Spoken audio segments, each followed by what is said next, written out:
Eu tinha aqui uma pergunta para te fazer, que já não sei se te vou fazer, mas ainda assim fica feita, que é, que já respondeste de alguma forma, que é quais são as características distintivas dessas terapias supostamente ideologicamente orientadas. Primeiro, se elas existem, já percebemos que existem, mas não percebemos se... Eu acho que o recorte é difícil de traçar. Basicamente. Não é? E o que é que elas trazem de novo? E o que é que elas trazem de novo também? O que é que te parece que elas fazer? Não, eu quer dizer, acho que a mim parece-me que o que elas trazem de novo é a assunção da multivocalidade. Não da multiplicidade, mas da multivocalidade. Isto é, de que existem posições no self que se podem assumir como narradoras. Okay. E que cada posição do self tem a sua história diferente para contar. E que, portanto, se nós partirmos do pressuposto que muitas das pessoas com que nós trabalhamos são pessoas em que a multivocalidade está em perigo ou está reduzida, restabelecer esta multivocalidade pode ser interessante, não é?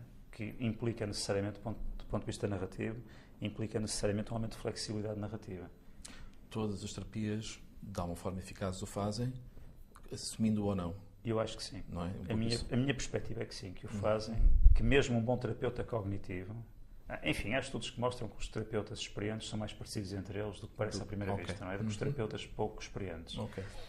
Eu não diria que todos os terapeutas fazem a mesma coisa, não, até porque a investigação não o sugere, mas acho que a boa terapia, seja ela... E acho que é a única forma de nós lidarmos com o paradoxo de equivalência, não é? A boa terapia provavelmente tem coisas em comum, não é? Ou seja, a velha questão dos fatores comuns em psicoterapia, que são, de facto, provavelmente altamente relevantes para o resultado. E eu imagino que... Porque uma coisa que a gente pode sempre fazer, de facto, e que às vezes vemos feito na literatura, é que é sempre possível redescrever o que está a acontecer a partir de outra perspectiva teórica.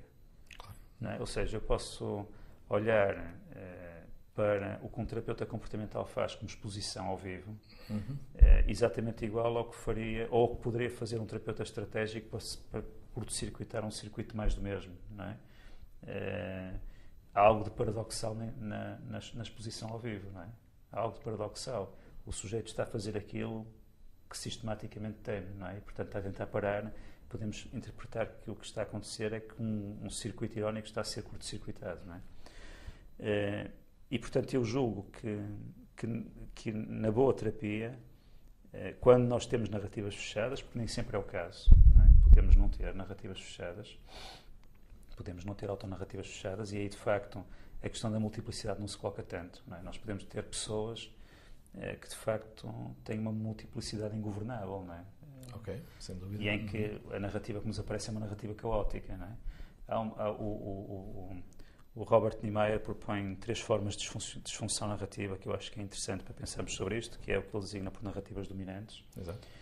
Que é muito equivalente ao que o Michael White caracteriza por narrativa saturada pelo problema, mas depois sugere o que ele designa por narrativas caóticas e narrativas dissociadas. Julgo que os nomes são estes.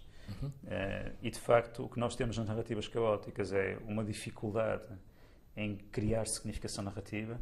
Isto corresponde àquele tipo de clientes que nos aparecem e que nós até temos dificuldade em fazer sentido o que está a acontecer, né? Que saltam de um tópico para o outro. E, portanto, há uma carência de organização narrativa. E aqui a questão que se coloca não é tanto da multiplicidade, é, de facto, de conseguirmos ter um narrador dominante, ainda que temporariamente. Integrado ou coerente. Exatamente. E, portanto, aqui provavelmente temos multiplicidade a mais, que não está, mas com diálogo a menos, curiosamente, não é? Portanto, ou seja, existem múltiplas posições, mas não existe diálogo entre elas.